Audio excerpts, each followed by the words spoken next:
Julia Minamata said that she was missing the ability to do quick mask in Aseprite. So I think I've found a workaround that will allow that sort of functionality. So I'll just load up the correct palette and reverse it. And so set up a very, very basic scene. So what we want to do is set up some sort of quick mask for this arch here. So if we get the magic wand and select that by clicking there and then shift click here. So we've got this shape and that's what we want to be our quick mask. So we go to layer and we make a new layer via copy. And now we've got this shape on a separate layer, but it's also on our back layer. So if it's unselected, we want a new layer for our various dithering. But if we want to select this layer again, it's hidden. But if we just hit Command, click, and it will select that shape again.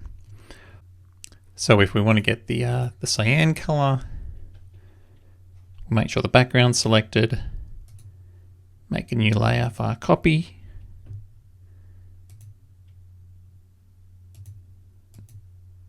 Now that's a separate layer. And now we can just select between them both.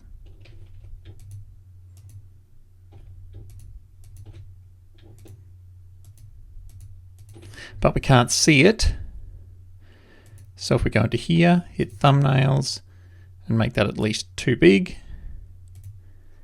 then we can see the layer that we're clicking on.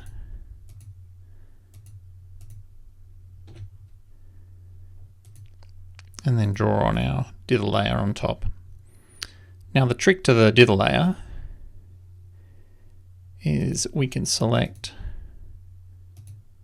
make our little, let's zoom in. Set this on a separate layer, grab that, and then we can make a brush with Command B, and now we can do the dithering that we want, and then just select another color to do what we wish. And of course, select our mask.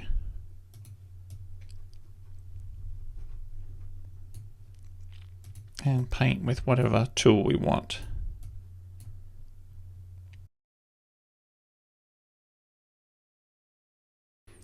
And the great thing is that we can just keep changing the color as we go.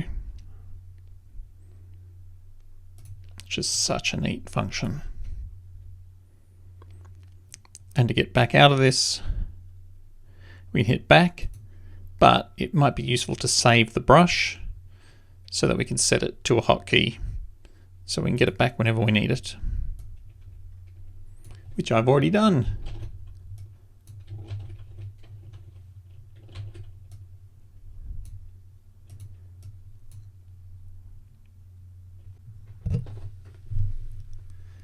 The other thing I was raving about is this contour tool, which is really great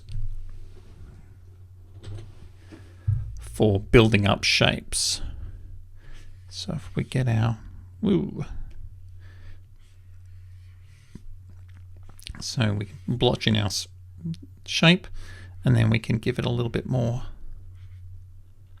You can sort of sculpt it out of pixels rather than drawing an outline and filling it.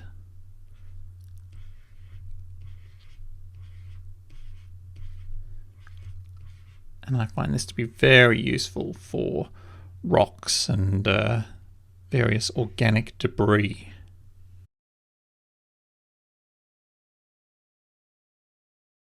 Another quite worthwhile part of this is being able to have, let's get rid of this, is using this tool up here, the horizontal symmetry tool.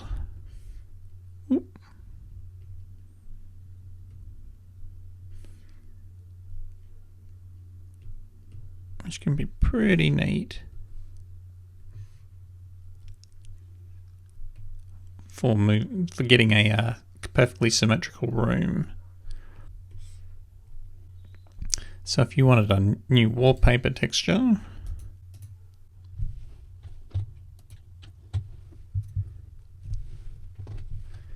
set symmetry to on.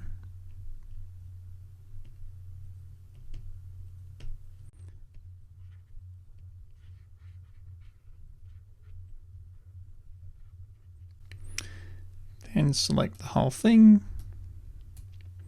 Alt B makes it a brush.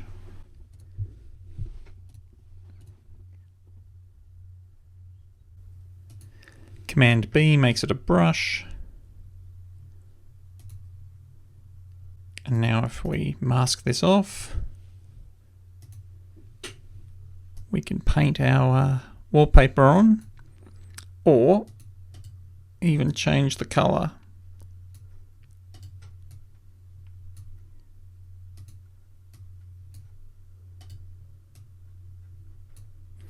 So lots of really amazing pixel-driven tools right there. So yeah, just some cool things, but of course the best case scenario is that you use all the best tools from each program and use them for exactly what they're needed for. Cool. I'm looking forward to your next stream.